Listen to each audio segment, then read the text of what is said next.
Okay, boys and girls, we're back. We're back with another stream. I've been running terrible last 3 Sundays and also during the days in between those streams, so I'm not gonna lie, a win would be nice. I'm gonna go all in.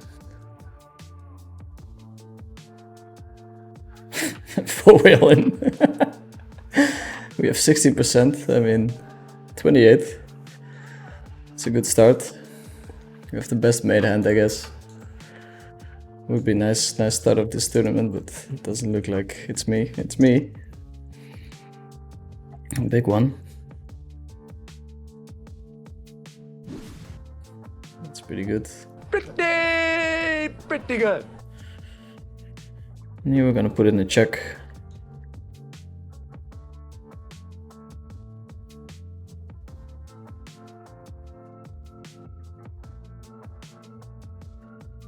Okay, rub my tables.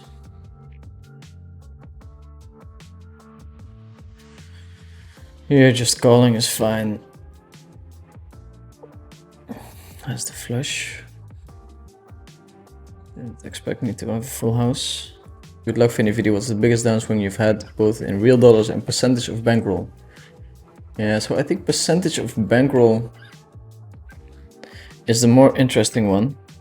It's more hurtful when it's a big percentage.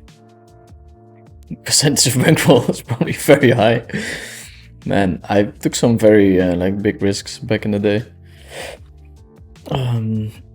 I was very young, and whenever I saw a spot that was potentially profitable, I would fire pretty hard, way too hard for sure. So the result of that was that I went broke multiple times. There's 994 for the bounty.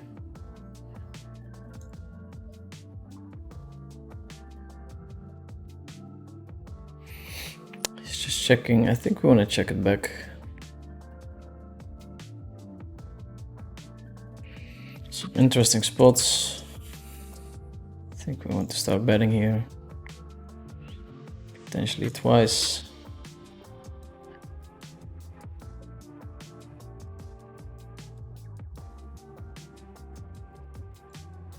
This might be a bit tricky on the river, but also feel bad not betting.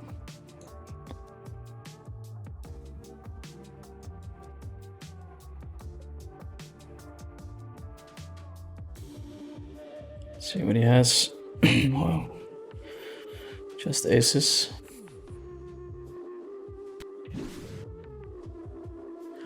Action-packed start of the stream. We're never folding here, of course. He flops a straight, but we have some outs. Not that many. Just a 10. And he's blocking one.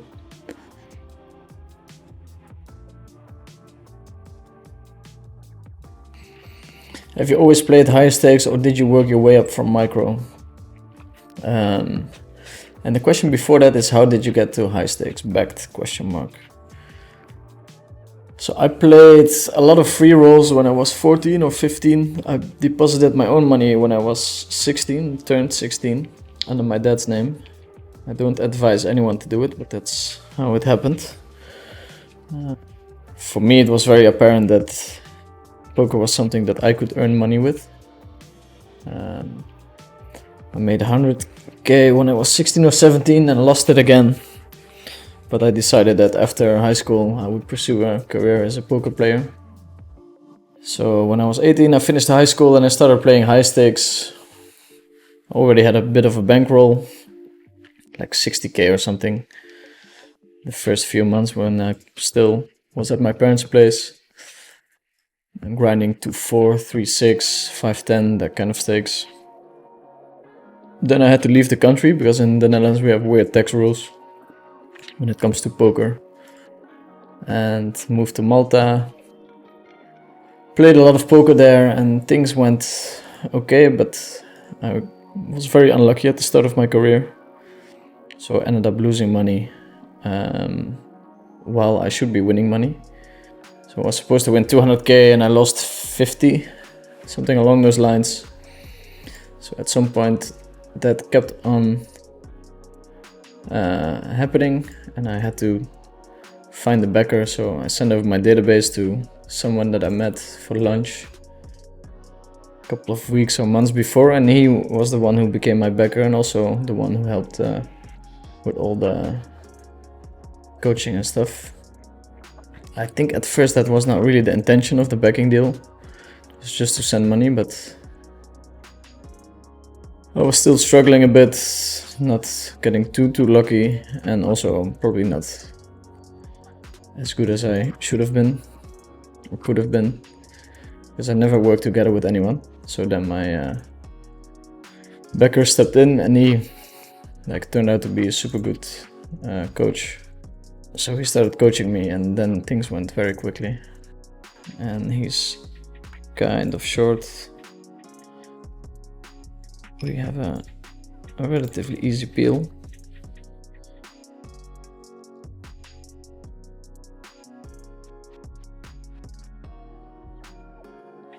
Goes overbet all in, which means he's probably not the strongest. I mean, pretty strong, stronger than I expected.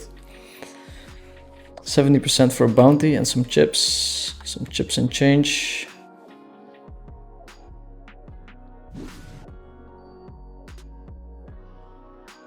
We cover both of them, so I think we're defending quite a bit wider here.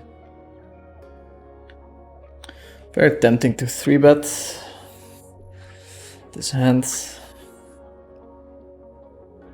I'm gonna do it anyway. I have some funny history with this player.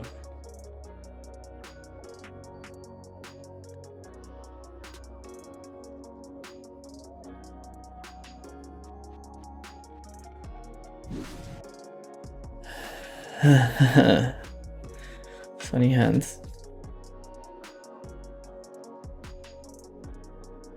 It's a tough bluff now.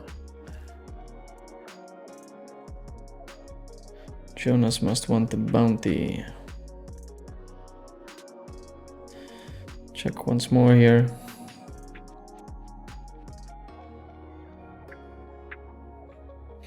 Yeah, and while we're here, we check again. Do you also limp at early stage of the tournament or mostly raise only? Mostly raise only. I think it works better. I prefer playing heads of pots as well. I think people react too passively against raises too. Let's see what Jonas does here. Finds the call. 5 high flush. It's a non-believer.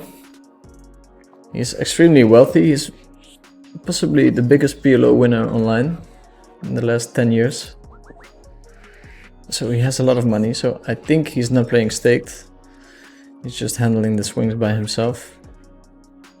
Let's do some questions. How do you know when to stick to a more technical strategy and when to adjust based on who you're playing against? Well, we always stick to technicalities. That's the base of our poker play. Whenever you adjust for a player that is playing a different game than you are, you still want to know the technical specifics and baseline. So we always take specifics into account, and then when we see someone going overboard with overfolding, overcalling, then we can make slight adjustments.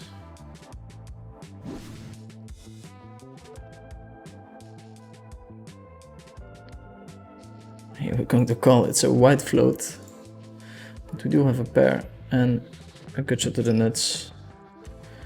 My opponent could potentially have air. Not super likely, but he does the ripping for us. Very tempting. Going to call. Yeah, 27. It's not enough, but there were some spots where we would have more equity. We do get there.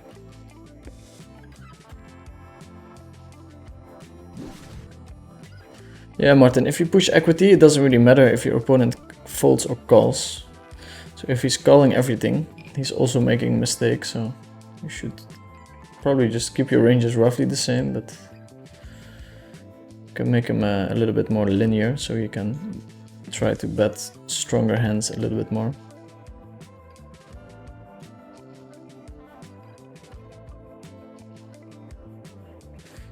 Two pair, not much more than we can ask for. That we can ask for. Two pair. What day is today? It's sizable. It's a sizable one. Going to check call this one. Why not? We could bet small. He doesn't bluff the 4-4 deuce deuce. What's going on here? People moaning about downswings and it's being tough. Think about this, going through a downswing of just any kind and being Manchester United fan at the same time.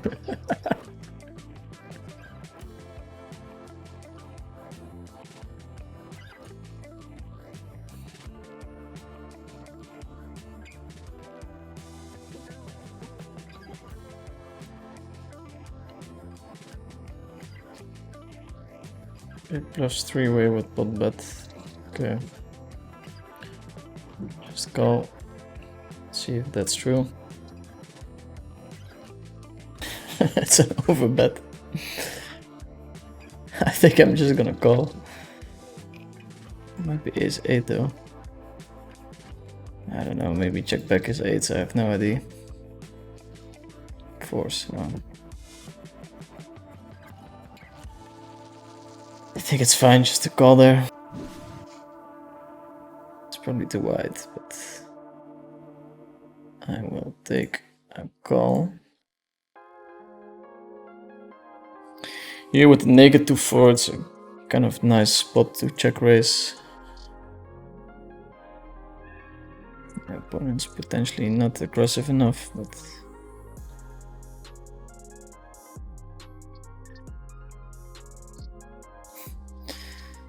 call in. 9-9. Nice try. What do you think of Amsterdam? I have a love-hate relationship with Amsterdam. Most of my friends live there, so for that reason I really like it, but like the weather is not great half a year. Things people find important there, not the same values or things that I find important. Sometimes I feel like people care more about how they look than what they do, for instance. We have a nice multi-way hand. I think we just want to bet here. My opponent is so passive, don't really want him to check. The pair with a net flush draw, okay. This might be the one. This might be the one. Oof, we're drawing pretty thin, but we hit the turn. What's gonna happen on the river? Huh? Are we gonna peel it very slowly?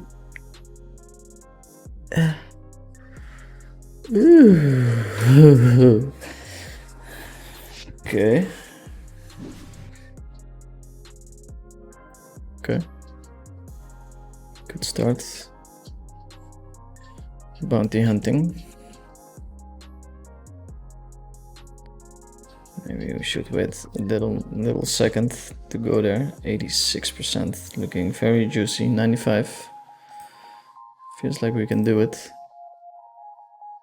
That's us. That's us, baby.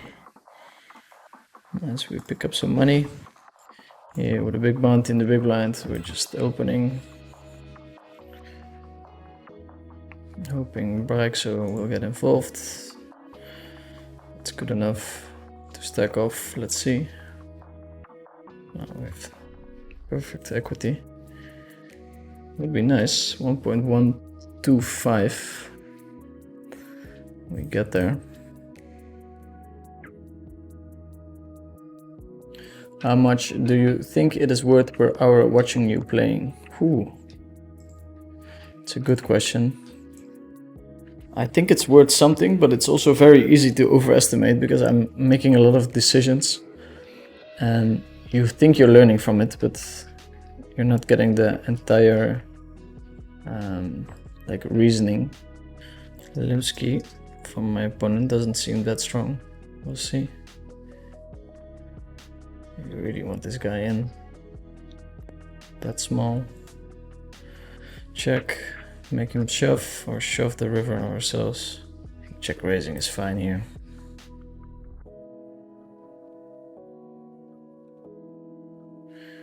Okay, get it in with the nuts. Not much else to do. Look what I found, eh? Surprise, surprise, motherfucker. Oof, 3-bet, that's amazing.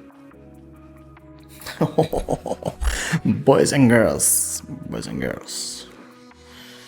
We're going all in with the best hand and potentially picking up a bounty.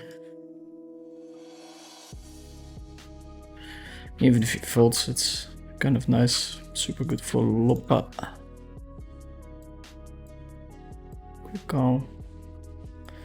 Kings. Oh, come on. 82%. Spade is bad. Oh, looked like a 6. One time we're on the final table. Looks strong, half pot. It's not so strong.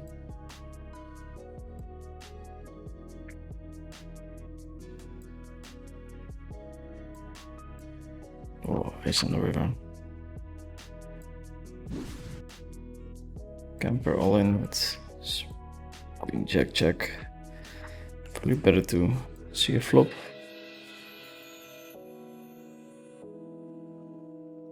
Let's see if you can do it. It's so hard.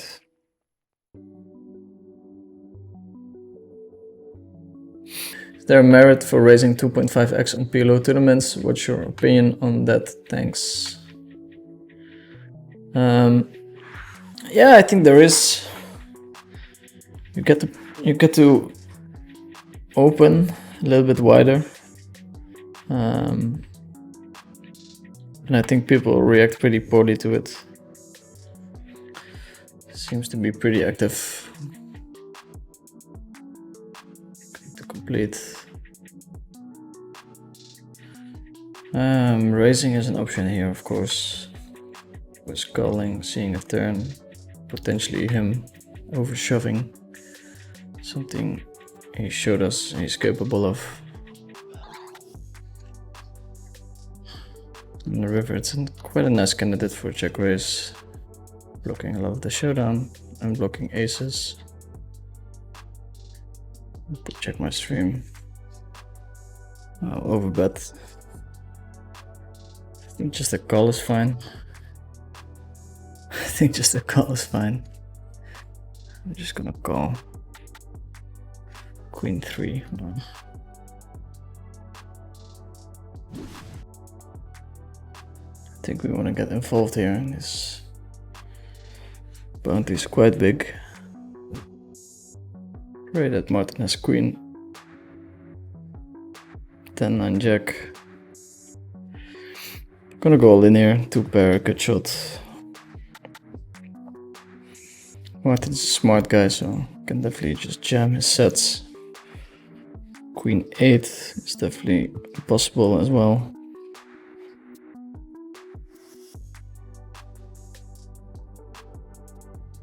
Yeah, it's a very good hand to jam there.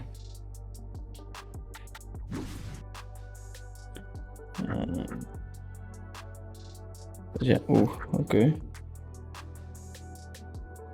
Not sure who I'm rooting for. Guess just a page jump is fine.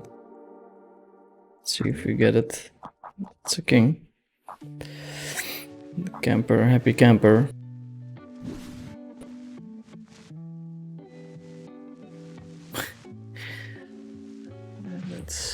That's us.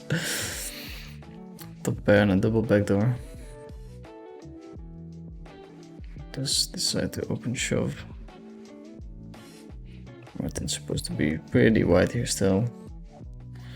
57, let's see. We can survive 75%. And we can survive. We start with a limp. Full equity down. Okay, this is good enough, I think, to get it in. Bet 6 still supposedly has folds. We have 2 big bounties to pick up. 6-4 should be clean outs, if not tens. He's opening 100% of his range. We get the fold. 58%. Ooh, 91. 7 and a... Oh my god, double bounty. Double bounty and a heads up. Okay. We're still relatively deep. Must be nice.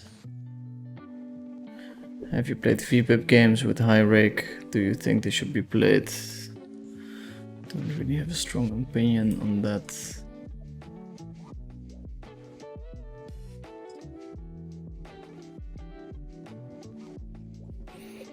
Okay.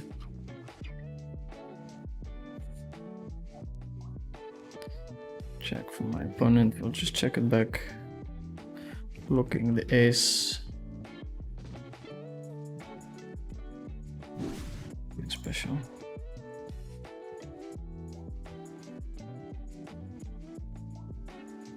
Still with a limp call. Checking back the king high flush draw.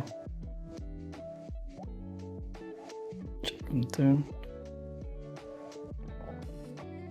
Seems unlikely that he has it here all the time. I think we can push it in and see and find out, but a quick call.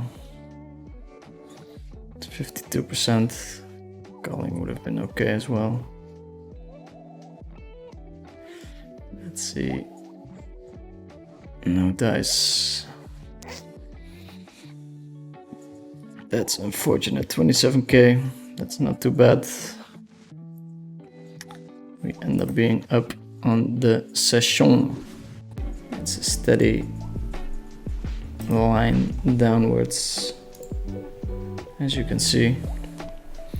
But there's a little blip of hope. Thanks everyone for tuning in. I'm off to bed, and I'll see you guys after I come back from Montenegro. Ciao, ciao.